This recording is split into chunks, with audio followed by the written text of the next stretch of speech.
All right, our next comedian coming to the stage is the mother of disabled cats.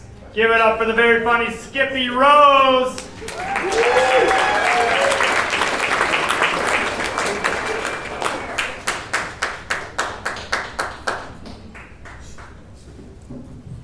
Hi everyone, my name is Skippy. Hi. So I didn't choose this name for comedy or anything like that. I chose it to be cool.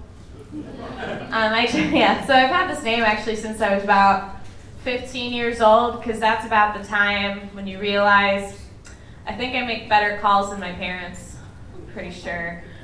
First off, they got married to each other. I don't know what they were thinking with that one, right off the bat. Not doing great. And second off, they severely misjudged when my first memories would form.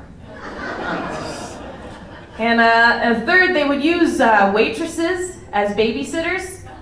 Are you familiar with the concept? So they would go to a restaurant, sit down, order me food, tell me not to leave the table, and then they would beeline it to the bar across the way and just stay there all night. It was kind of like Ding Dong Ditch, but with children. I mean, to this day, when a guy stands me up at a bar, I feel all nostalgic. Just like me, the servers, and the silverware. Memories, you know? But really, I do think that my parents did the best that they could. In fairness, I was raised by PBS mostly, which I know on the surface sounds like, that's harmless. All right, let me explain. So, a lot of those shows, they completely hinge on the fact that anybody can be friends with anybody, right? So there's usually there's a group of kids, and then there's like the one shitty kid that's always like trying to ruin their good time, and he has a shitty dad or some stuff that burns him with cigarettes or whatever. And then like through the power of love, they bring him into the fold. He's part of the theme song, all that. So like growing up, the consequences of that are that I can meet somebody that's a shitbag of a human being, and I'll just be like, you know what? I bet deep down there's something really good about them. There's gold in them hills, you know? I was dating this guy from South Warren. He's a rescue. I was dating this guy. I paid for his teeth, all of his bad teeth, to get pulled, because I'm a good Samaritan like that. I co-signed for a Chrysler 300, which is like a trailer park Bentley.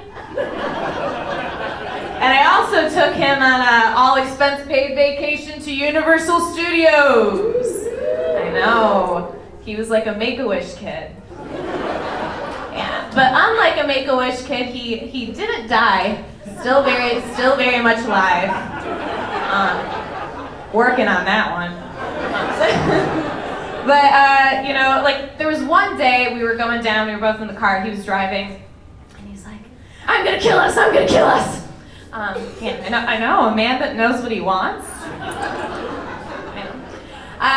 that was about the time that I decided maybe I should change my locks. Maybe that would be a very wise idea.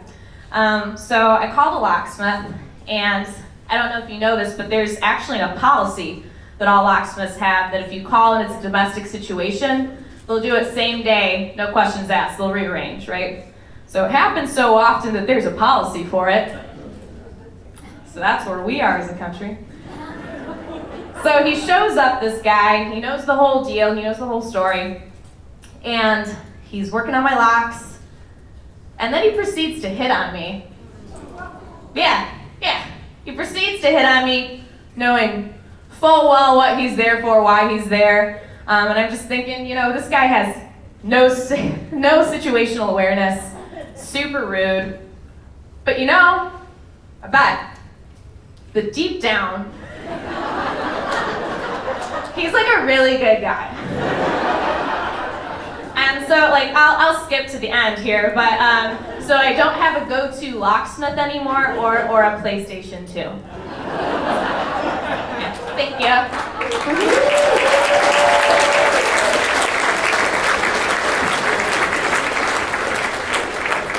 One more time for Skippy Rose.